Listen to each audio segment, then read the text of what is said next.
Excited to have Chris Bedard back on the podcast this week. Talk about a bunch of different sports stories going on right now. Biggest one being the PGA LIV Golf merger that was announced earlier this week. Huge bombshell type news that came out of that. We talk a little bit about Brady post NFL, retirement life, dad life. That was a fun conversation. Talk a little NBA finals, talk some Celtics and what they're going to be doing next. So it was a great conversation. If you're into all the sports news that's going on right now, I think you'll really enjoy it. This is the Randy Forster podcast. You can do me a huge favor. Subscribe on Spotify, Apple, or YouTube. Follow us on social media. We're on Facebook and Instagram. Really appreciate all the support. Thanks so much for listening. Here's Chris.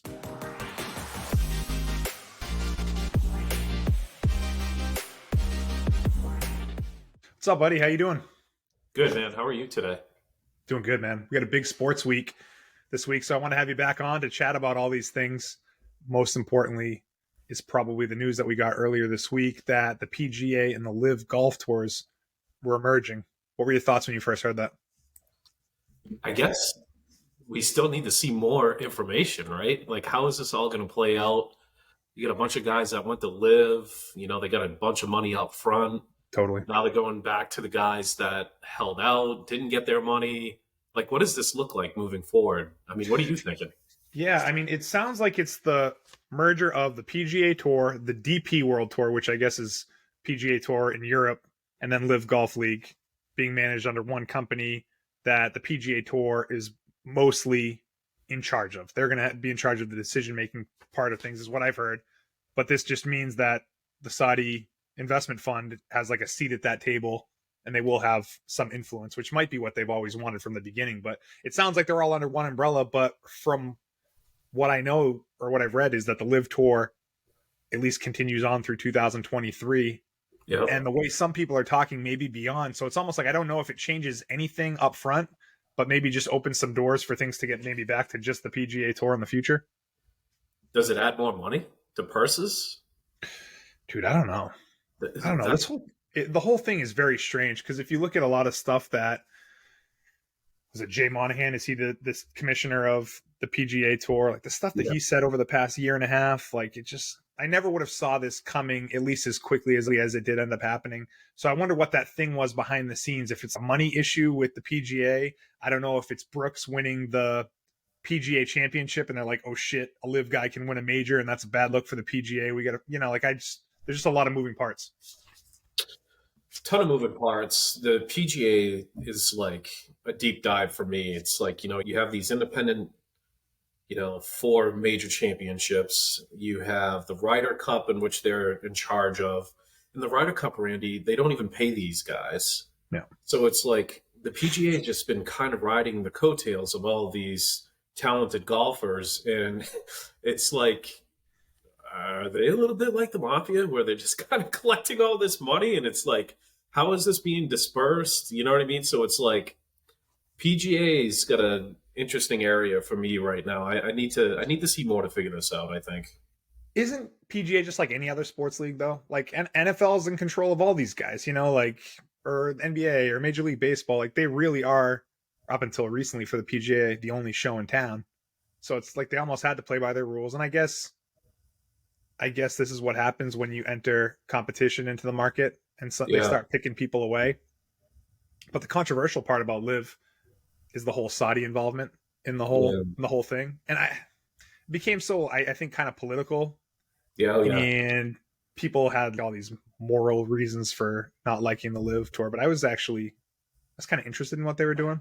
So I don't know where it goes from here. Interested also on my end, but let's talk about Monahan for a second. And Portnoy ripped all over him. And it actually made me deep dive on it. And I'm kind of on the side of Portnoy. I mean, he really played this 9/11 card big time. And it's like, how does this guy come back from that? Where 10 months later. I want to read a quote from him. Yeah. From PGA Tour Commissioner Jay Monahan. I recognize that people are going to call me a hypocrite. Anytime I said anything, I said it with the information that I had at the moment. And I said it based on someone that's trying to compete for the PGA Tour and our players. I accept those criticisms, but circumstances do change. I think that in looking at the big picture and looking at it this way, that's what got us to this point. So I don't know, man. He's going to take a beating from everybody in the media and his own players on the PGA Tour, just based on all that stuff he said. Probably rightfully so. But end of the day, money money talks. This seems like a money thing. It's always been a money thing. And El Prez kind of hit the nail on that head for sure. The amount of money these guys are bringing to the table is just ridiculous. I started diving into this Saudi prince that backs this, and the money is absolutely insanely staggering. And isn't it just so crazy that he pinpointed American golfers or sort of the American golf culture, where I'm like, you know what? I want that. I'm going to go after it. Can you imagine having that sort of power, that sort of money? I was reading about I think it's called the Saudi 2030 plan. I don't know if you've heard of this. No, but they're trying to diversify Saudi Arabia like away from just like being an oil-based economy. And they have like this whole plan that was outlined since 2016 and just different avenues to like, again, diversify their economy outside of oil. And they obviously have all this oil money, but part of it was investing in entertainment, sports, and that sort of thing. And this seems like what that is. And I read something about them targeting golf because CEOs of Western countries all love golf, and there's a lot of money in golf, and the angle that they have been able to get into is one that seemed like a good opportunity for them. But here they are. They just basically bought the talent, created the new league, basically forced PGA into merging with them. And now this Saudi investment fund it's not the majority holder in that company that manages all of them, but it's a big stakeholder. And now Saudi Arabia is like a huge part of the golf picture in the whole world. When they say entertainment, you have to wonder what that means. Is that movies? Like movie studios and, celebrity stuff. But, if you did any reading about the Saudi 2030 vision, it's actually kind of interesting. I mean, they just kind of laid out what they're trying to do. They're trying to improve Saudi Arabia's standing in the world. And there's a whole bunch of different ways that they plan to do it. It's a unique thing, man, because that whole economy in that country, they just operate different than us. I mean, it's not a democracy where people vote and leaders come in and out. It's like they have a bunch of money. The people in charge have all the money and they're not going anywhere. They can do whatever the hell they want with it.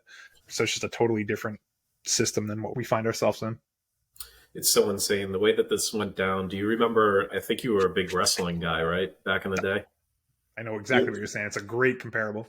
It really is, right? When the WWE purchased was Nitro. No, I don't know how it all happened, but like there was always the WWE, and then all of a sudden WCW came into the picture, and it's like basically like a startup wrestling league or whatever, and then they start picking away like Hulk Hogan and all these guys, and they had what's called the NWO, and it was just like maybe like a more edgy type competitor to the WWE.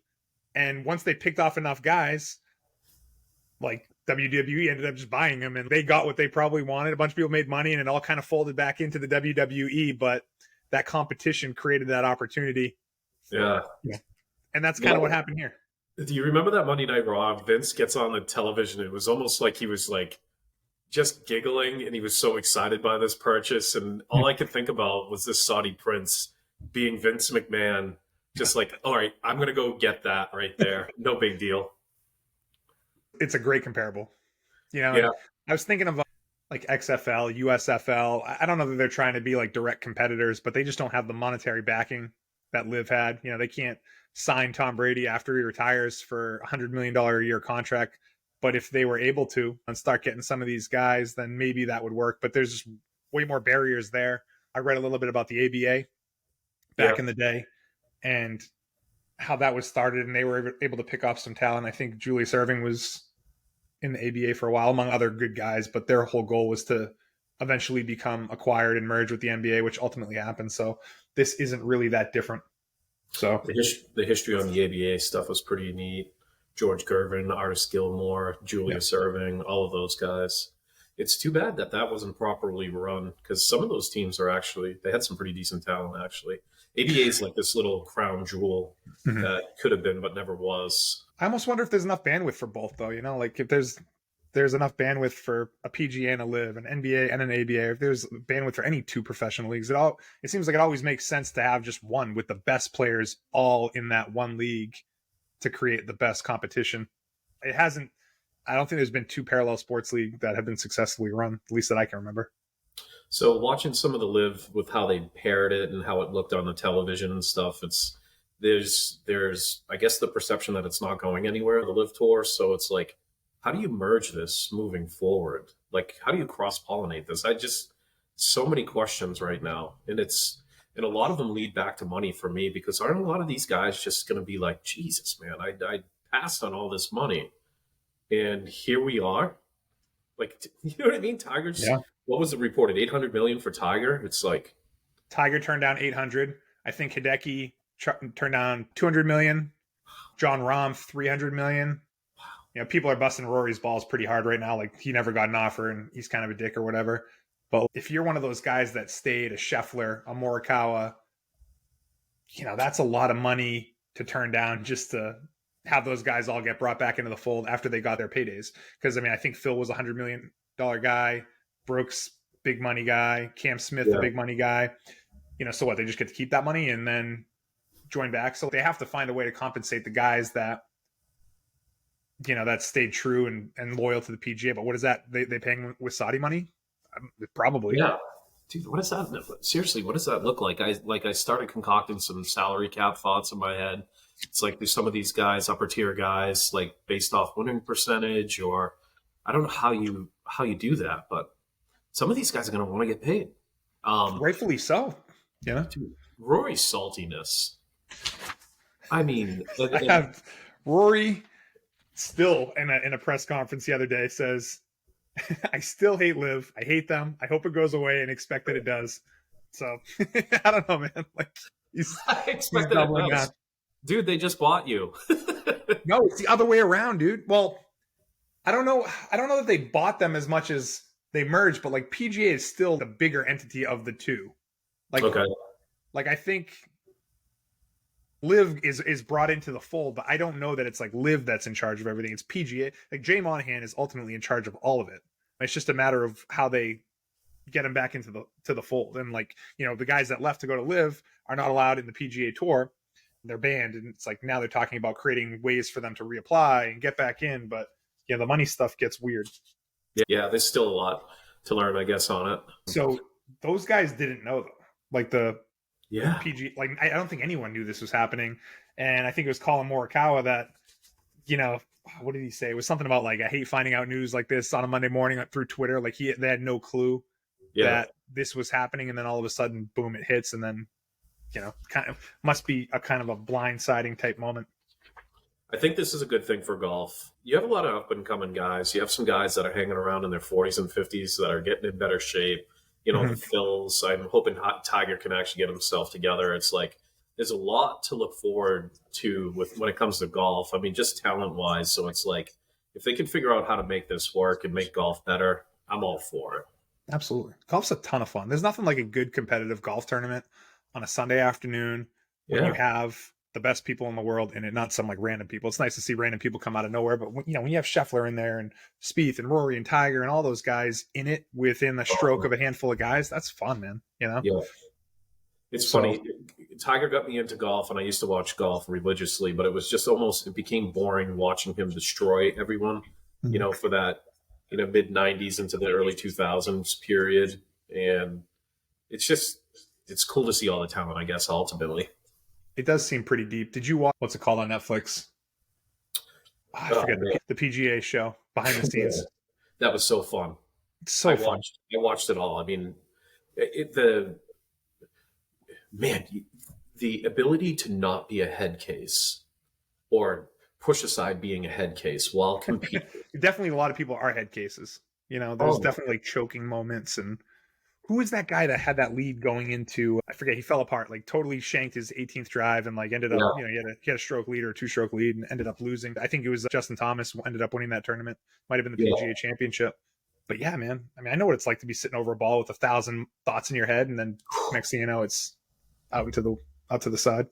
There's this crazy little play, and I think I equate it whenever I see a guy meltdown is in the Pinky tournament at Biddeford Saco, played with Carl for a few years. And I mean, watching Carl sort of get better, you know, I had this sandbagger handicap, and, you know, I was just always in the area. We were yinging and yanging perfectly, but I had this one moment where I had to actually flop a ball over the bunker and land on a short side pin, and I absolutely sculled it. And it was a moment that I needed to help Carl.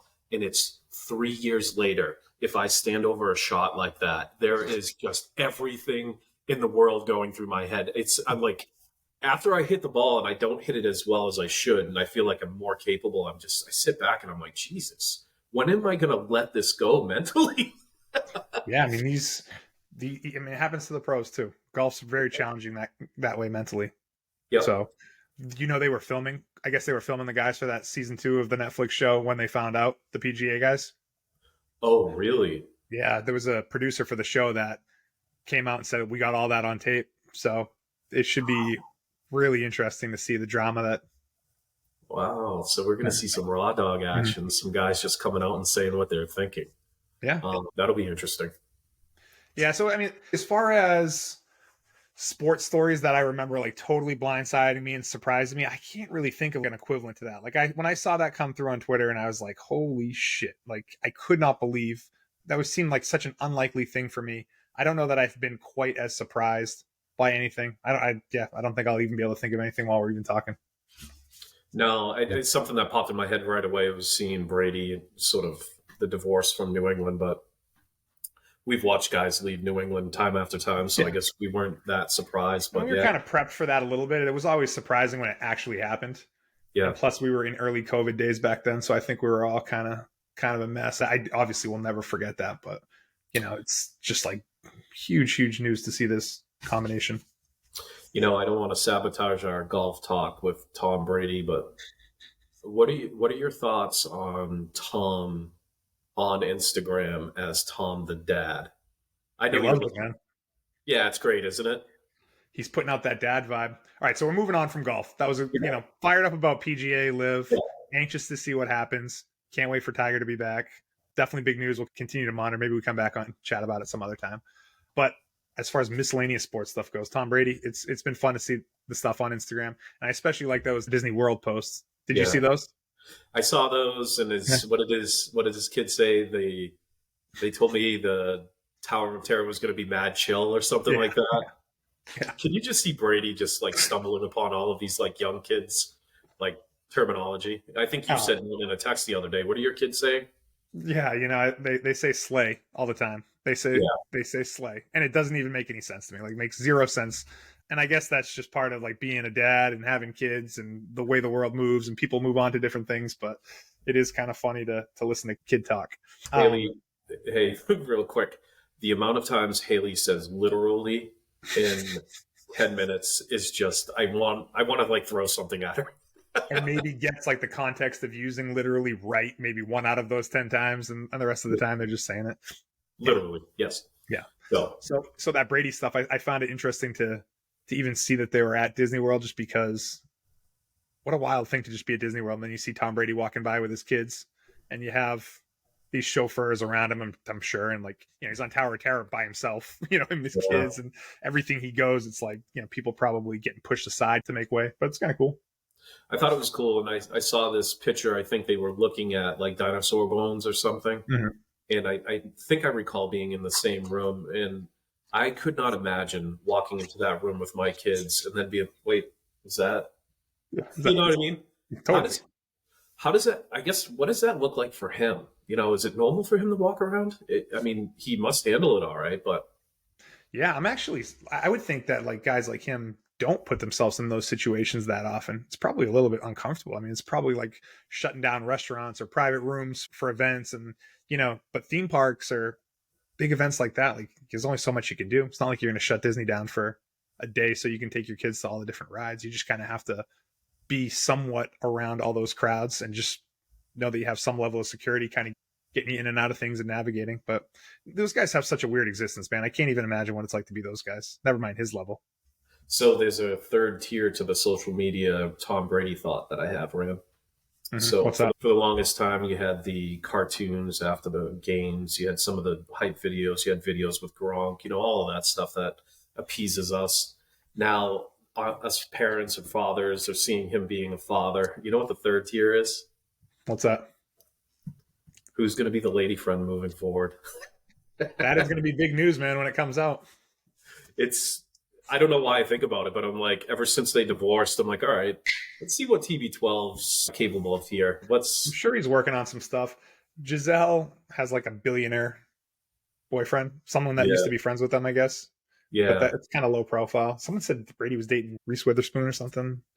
And there's always that girl Veronica we see on Instagram. But Did you really hear that? Reese Witherspoon.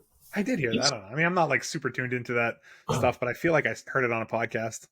So there was Kim Kardashian's name was thrown into this article that I read, and I was just like, if Brady ends up with a Kardashian, absolutely shoot me. Stay away, man. Bad luck. Nope. Because he's going to be the Tristan Thompson, Chris Humphreys of the show, and I'm good with that. I don't need that. No way. I mean, honestly, I love Brady, and basically every single stage of his career, even now, I think I might be out on Brady if he started dating a Kardashian. No, I mean, how can you be in on it? I mean, we've hit the Peyton Manning years. I've called that sort of I've called the Peyton Manning years with Tang Wei, where I've just described this evolution of like football player to all of a sudden mass marketer. You know what I mean? You remember that? Where they're on commercials all the time, and yeah. Brady's in that area, and he has been the last couple of years. If he ends up with Kardashian, I'm good. I'm with you. I'm out too. No way. Yeah, he's been on more stuff lately. It's weird seeing him so often, but I'm looking forward to seeing him in the booth if he gets in there. You know, there's some talk of him not actually executing on that big contract he signed with Fox, but he did say he was going to. So if he gets in there, I think he'll be good at it. So it'll be fun to have Brady in our lives in that way, where you get to hear him talking about football. But I'm kind of good with all that other stuff. You know, just kind of no more than what it's at right now. Rand, if we ventured into this area with Brady and we actually started talking about that contract and if he was going to do it, it sent me down this rabbit hole of like former players and how they did. Like Tony Romo, I think is like Tony's up there. A lot of people are annoyed by Tony. I get it, but the guy's a genius in my opinion. Yeah. Troy Aikman's pretty good. Marino was decent back in the day, but do you know, or did you know, the great Joe Montana actually had a contract? I think it was with sucked, right? Oh, he was awful. I did know that. So he actually quit.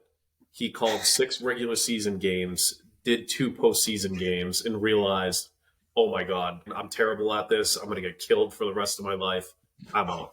Did he quit? Or, you know, I'm sure he was pushed out and then you get to say that he quit just to like save face a little bit. But same thing happened with Drew Brees. You would think Drew Brees would be awesome. You know, like what you think of Drew Brees and you think of Tony Romo. It's like, okay, good quarterbacks. Brees is obviously like a better quarterback, but like these guys should both be able to talk about football on somewhat the equal level. But Tony Romo really good at it, or in most people's eyes, and Drew Brees was freaking terrible at it. And I guess you just really don't know until you get them in front of a camera or in a booth and see what they got. Just some people kind of don't have it. Brady might be that way for all I know. You know, Brady might be terrible. And I think that's the thing. If he's, you know, he likes to throw bouquets at everybody. And sometimes when you listen to him on his podcast, he gets in a little bit of that earthly, lovey type of feeling area where sometimes I need a little bit more substance with him. So I do wonder if he's actually taking this legit year off to actually work on his game. Because if he does show up, I hope he's really good. I hope he's Romo good. And if anybody's judging that, I understand that they're judging that, but I think Romo's good. I would like to see how Brady views the game from the booth, you know, just like, because the thing I like about Romo is him calling plays. Like when he points something out, circles a guy, you know, points to a defense and is like, this is what's going to happen. And then it actually happens. I would love some of that from Brady. I'd love some opinion from Brady. I don't listen to his podcast, man. I actually didn't watch it was like the Last Dance equivalent for Jordan, but for Brady, I think it was on ESPN. I didn't watch it. It just felt sterile, you know, controlled, like, you know, there wasn't like a lot of meat on the bone for me, at least. And that's what I expect if I was to listen to any of his podcasts. The only one I ever listened to was when Belichick was on it for a few minutes. But other than that, I just expect like such sanitized, no like real juicy information and takes. I hope it's different than that when he's in the booth. Yeah, the Jim Gray stuff back and forth with Tom was pretty good. But again, earthy, lovey. And actually sometimes when Jim would actually hit him between the eyes, Brady would get a little grumpy with him, especially the last episode prior to retire, and he asked him straight up, and like Brady was short. I think he hit him with a really quick like dick comment. I can't remember what he said specifically, but so I'm actually expecting a decent amount out of him. You mentioned Romo and his ability to call plays. If you go back to that 19 playoff game in Kansas City for New England, the 3 and long plays, Romo calls everything. It was like he was in the helmet. It's really good, actually. And some people would say that he's done that less and less as time's gone by. And he's, the longer he does this, the further out of the league he is. And maybe things change. And, so I don't have an opinion on if he's losing it, but that's one criticism of him that I've heard in the past year. He just isn't as good as he was at that early in his broadcasting career. I wondered too with that if it was a little bit of like hearing some of the noise of people actually, he's getting applauded for it, but like other people are really annoyed by it. And so maybe that's just him kind of making it a little less about him. I don't know. Yeah. I never would have thought we'd talk about Brady for 10 minutes. So that's a nice little pickup for me midday. All right. What about NBA? Been watching the finals? Yeah, I did. I thought about our predictions. I obviously, with the Celtics being out of it, super disappointed. But man, you picked Miami, and I don't necessarily think Miami's going to win it. But let me tell you, what team basketball they're playing. I mean, those guys, when they hit shots, they're unstoppable. I mean, they move the ball fantastically. But dude, Denver is so amazing. Jokic and Murray. I mean, you just can't stop those dudes. So right now we're recording this on Friday. I'll post it on Monday. Like I think there's a game tonight and a game on Sunday. So I mean, things could be over by the time this thing hits the internet. But right now they're up 2-1. I do give Miami credit. They went into Denver, gave Denver their first home loss in the playoffs, but they were shooting like 50% from three, and that's the stuff they were doing against the Celtics too. I guess when anyone's shooting that good, it's hard to beat them. But hey, that if they end up losing but getting that win, I mean, I think that's a good win for them. But Jokic put up a 30-point, 20 rebound, 10 assist game. And I don't know if you've heard this stat, but I guess there's only been 5 30, 20, 10 games in NBA Finals history. How many of them do you think he has? Well, it's not that big of a thing. 2. He has 3. 3 of the 5. He has 3 of the 5 30, 20, 10 games, which is pretty remarkable, man. Like, he still flies under the radar for me. Like, I still watch him, and I'm just like, he's the best player in the league. Has been, probably will continue to be, but like something about him, he just doesn't have that superstar vibe. And maybe he doesn't want it, maybe he doesn't welcome it, but he really is an all-time great, and we're watching it in this moment, and it just doesn't feel like it to me. Randy, who are the other ones on that list? Is Shaq on that list? Did you? I don't remember. God, I don't remember. I wish I had that info, but I mean, there's only 2 of them, and it probably isn't like an MJ type guy to get 30, 20, 10 games. I mean, 20 rebounds is tough for probably for a non-power forward or non-center. So we're watching it happen right now. So going back to Joker, I think the thing I'm going to look this up as I'm talking. Somebody that's so spatially, like Larry Bird was really impressive to me because he saw movement so well. Like he weaved in and out of it. And one of the criticisms of Larry was that he wasn't athletic, but if you watch a lot of his younger stuff, I mean, the dude could fly around. Yeah. Towards the tail end, he just used leverage. He saw things. Joker is so good at that. Yeah. Like you don't need to go 100 miles an hour at guys to create shots. And that I think that's one of my bigger criticisms of the Celtics sort of flow in their offense right now is putting Jalen and Tatum in positions where they have to make insanely quick dribble drive moves that they're not really good at, where you have this big that just lazily with his weird John and, is like just easily destroying guys using angles because he's just doing it at a normal pace. Yep. When you watch, is that something that sticks out for you? Absolutely. It's been fun to watch that because I might have mentioned it before previous pods, but like, it's not like I've watched a ton of Denver games, right? Like maybe when they played the Celtics or, they're a West Coast team, they don't have that many primetime games throughout the season. So I feel like I didn't get a chance to watch that much Denver basketball through the course of the regular season, but having watched them in the playoffs, Western Conference Championship, the finals now, it's like, they're a good team, man. And they move the ball and the angles like you talk about, they're just different than anyone that's playing right now. It's really fun to watch. Really impressed. So that Miami pick for me early before the season started, because I did pivot to the Celtics because I did think the Celtics had the best team. And I was hopeful going to the playoffs that they'd make it to the finals. But I did take Miami at the beginning of the year because it just seemed like we squeaked by them last year. And I thought they did have what it took to get there. I was shocked as hell that they only went into the playoffs as an 8 seed and then lost the first play-in game and then snuck by the second play-in game and then somehow are here in the finals all that time later. But it makes sense, man. They're a different team in the playoffs. Jimmy Butler's awesome. Have a ton of respect for that dude. They're fun to watch. He's super tough. I still criticize his game over game production because sometimes he's just so amazing. And then the next game, he's got like 17 and you feel like you didn't even see him all night. Yeah. But A friend of mine was mentioning too, is even on those off nights, he's the guy in the huddle. He's the guy on the floor. He's the guy yelling defense assignments. So there's a lot of value in that too, even when he doesn't really show up on the stat sheet. Definitely. So I can't really kill him, but man, he actually, I'd put him on the Celtics all day, every day. I'm a big Jimmy Butler fan. Yeah. Really am. Just like the way he plays, like the way he carries himself. And what could you say bad about him? There's nothing bad to say about him. Nothing. So I pulled this 30, 20, 10 list. Mm-hmm. Not necessarily the NBA Finals, but listen to some of these names. DeMarcus Cousins, 44, 23, and 10. The great David Lee, 37, 20, and 10. Hakeem Olajuwon, George McGinnis. That's a random name. And these must be regular season people. Yeah. Kareem's on it 3 times. And then, if you could see this, look at this list. Wilt Chamberlain, up and down, just nonstop. I mean, it's still Oscar Robinson. He probably averaged 30, 20, and 10 one season. Guy's a freaking animal. Dude, in I think it was 1962, he averaged 50.2 points a game. 50.2. Honestly, he probably did average 30, 20, and 10. Or he probably averaged 30, 20, and something. It might not have been 10, but yeah, he had some crazy stat lines back then. And maybe if you looked at him, I mean, dude, the guy was a beast. It's almost like me playing with 6-year-olds. I mean, I know they were good guys, but he seemed like he was a different level of specimen. I agree. On the basketball topic, I have to ask you, what do you think fixes the Celtics? Dude, I don't know. I don't know, man. I'm scared that this is what they are and what they can be. Is it getting rid of Smart and getting a better real point guard, that can create some stuff?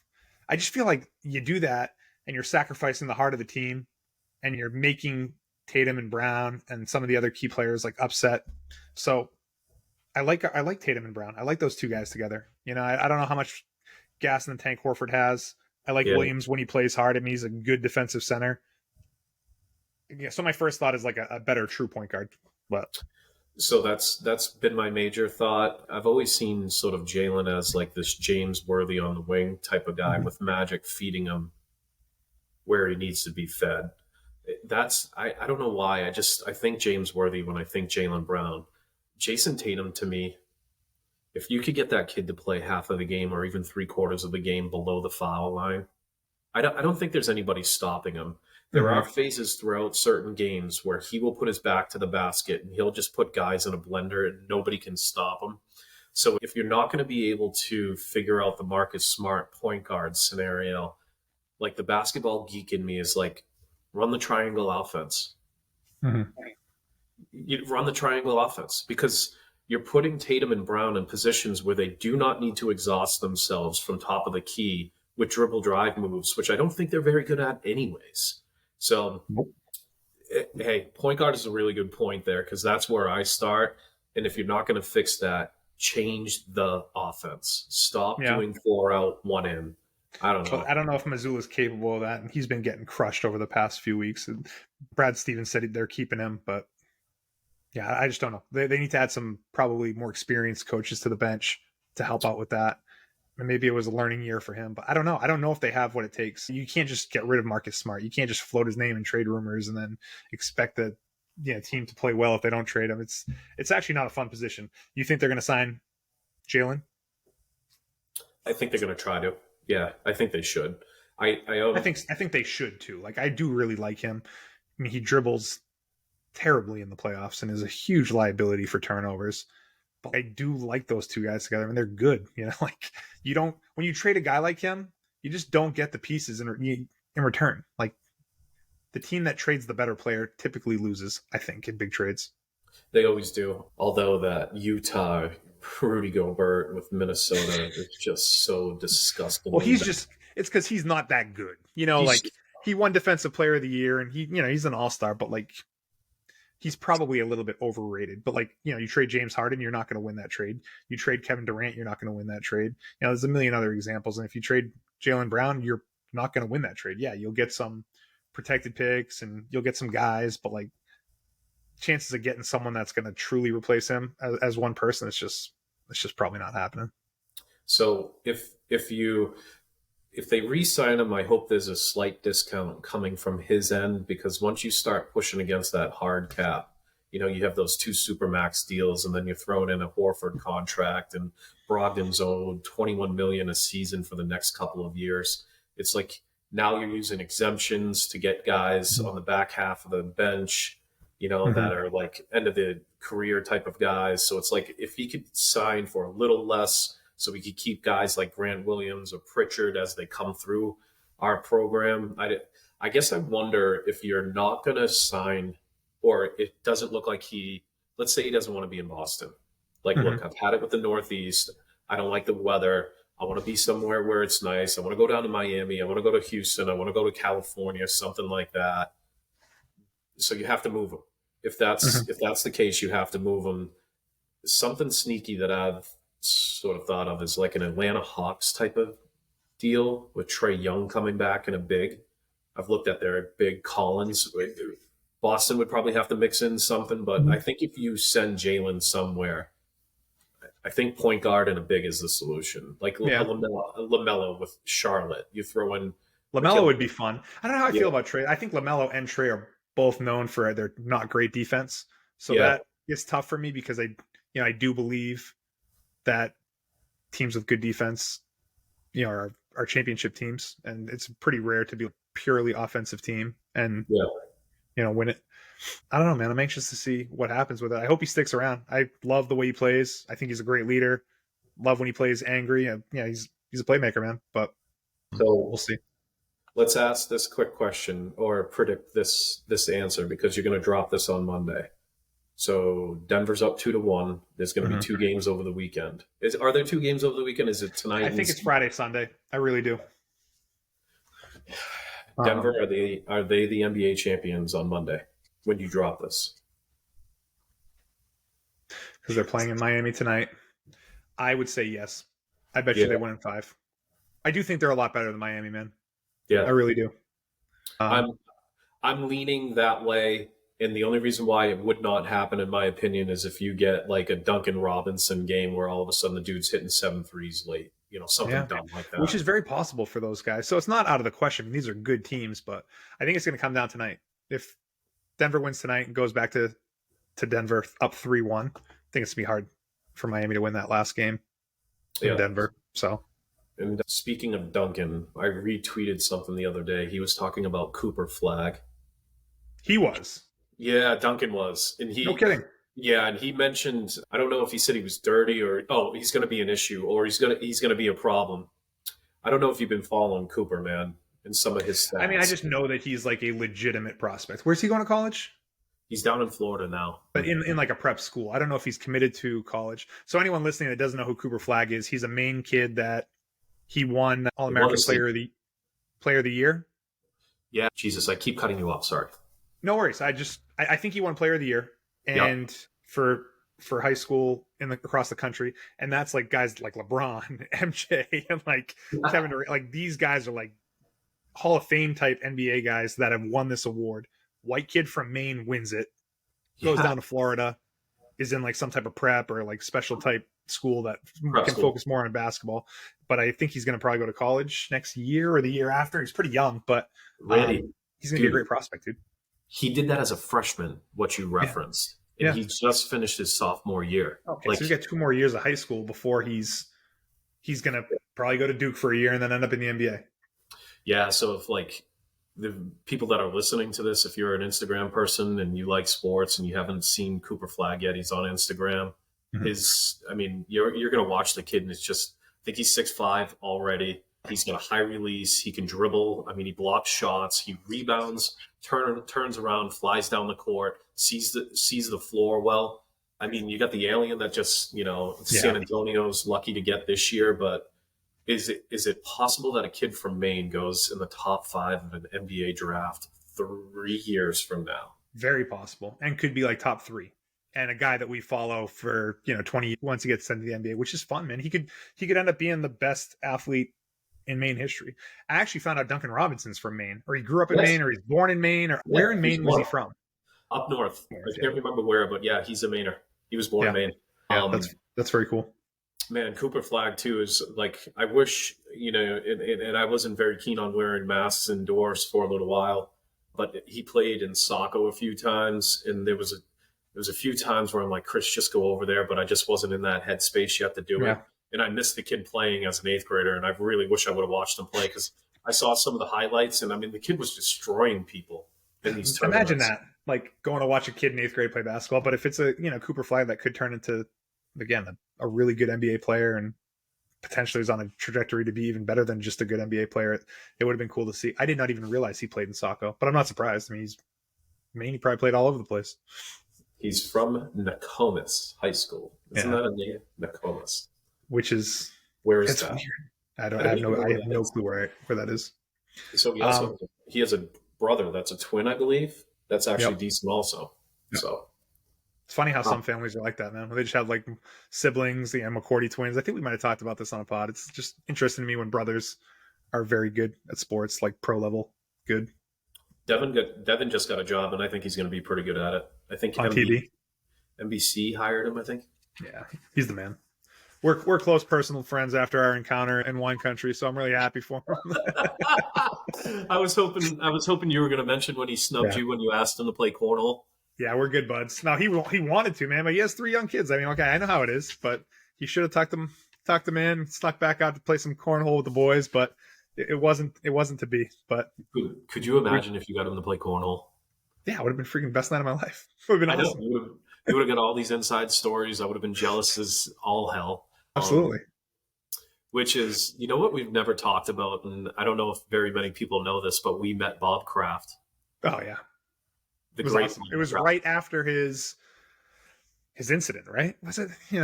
Within a few months after the whole spa massage situation. And where were we? What do they call that place? It was in West Palm Beach. What? The Breakers. The Breakers.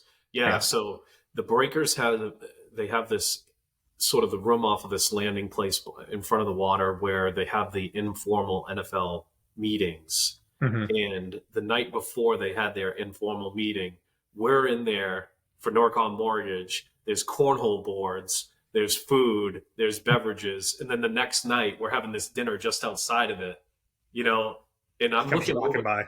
Dude, I was looking over there a couple times too. And I'm like, man, there's a bunch of suits in there. And then at one point I talked to Allie. I was like, hey, I think I just saw Roger Goodell. Yeah. And I think I just saw Jerry Jones. Well, there was security with dogs, and you saw people with NFL stuff. You knew something was going on for the NFL. So to finish this story, the great Bob Kraft walks by, and I'm like, Allie, I think that's Bob Kraft. And she's like, well, you got to go see him. And I'm like, no, I don't want to bother him. She goes, Chris, go get him. And she pushes me. And that's when I said, Mr. Kraft, and you guys followed me. And he couldn't have been sweeter. Right? He was super nice. Yeah. I'm sure that sort of stuff happens to him all the time. It's just what it is, man. He's a great owner, great face for the NFL. Like, yeah, I love that guy. Like it was nice to shake his hand. And that picture I have in my office, a picture I'll always have. It's great. Yeah. I know. It's such a great pick. Such a great memory, actually. Good memories. Cool. Listen, dude, I think those are some of the key topics we want to talk about. It's fun, man. I'm glad we got a chance to hit on everything that we did, especially that Brady talk and Celtics talk, and we'll have to do it again soon.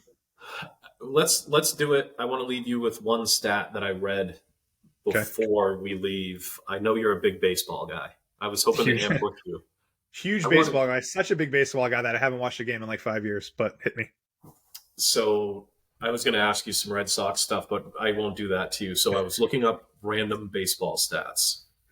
Did you know the great Nolan Ryan carried 37 no-hitters in his career to the 7th inning?